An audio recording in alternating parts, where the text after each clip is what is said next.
اعوذ باللہ من الشیطان الرجیم بسم اللہ الرحمن الرحیم۔ جناب میں حافظ عاصم شبیر انجمن تاجران انارکلی کا ایک ادنا سا کارکن ایک بہت ہی مذمتی بیان لے کر آپ کے پاس حاضر ہوا ہوں۔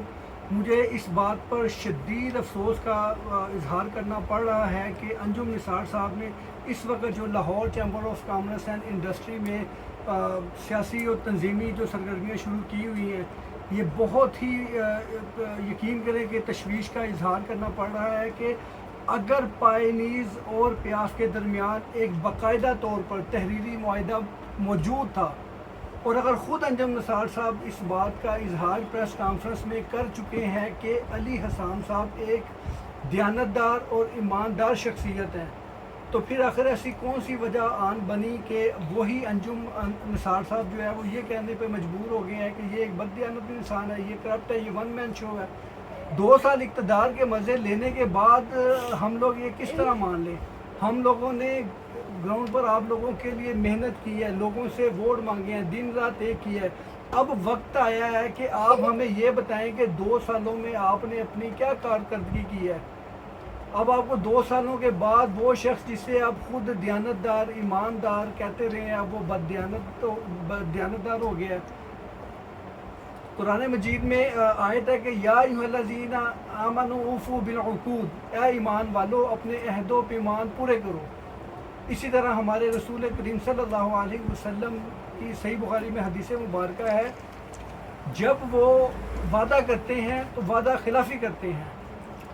جو اصل جو سیاسی لیڈر ہوتا ہے نا، وہ اپنے عہد و پیمان پر ہی جو پورا اترتا ہے، اس کا معیار وہی ہوتا ہے اصل لیڈر کا۔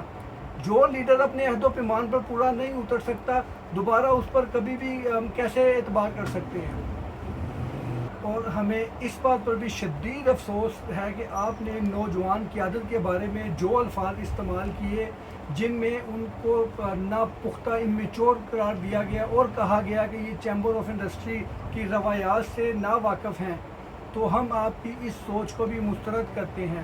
ہم سمجھتے ہیں کہ نوجوان قیادت ہی پاکستان کی اس قوم کا سرمایہ ہے۔ اگر نوجوان قیادت سے دور رکھا جائے گا اور ان کی تذلیل کی جائے گی، تو یہ صرف افراد نہیں، اس سے اداروں کا مستقبل بھی جو ہے وہ خطرے میں پڑ سکتا ہے۔ آپ نے اپنے عہد کی پاسداری نہیں کی، اس چیز کو ہم مسترد کرتے ہیں، اور اگر دوبارہ الیکشن ہوں گے تو اس میں آپ دیکھ لیں گے کہ اسی طرح آپ کو بھی ہم لوگ ایسے ہی مسترد کر دیں گے جس طرح آپ نے یہ یک طرفہ طور پہ جو آپ کے درمیان معاہدہ ہوا تھا اس کو آپ نے توڑا۔ یہ کاروباری حضرات کے لیے، یہ لاہور کے لیے، یہ چیمبر آف انڈسٹری کے لیے، یہ سب کے لیے ایک اچھی چیز نہیں ہے۔ آپ لوگ ہمارے بڑے ہیں، ہم نے آپ کے پیچھے لبیک ہے۔ اگر اس طرح آپ نے کیا ہے تو یقین کریں کہ آنے والے وقت میں آپ کو اس کا سامنا کرنا پڑے گا ان ساری چیزوں کا۔ السلام۔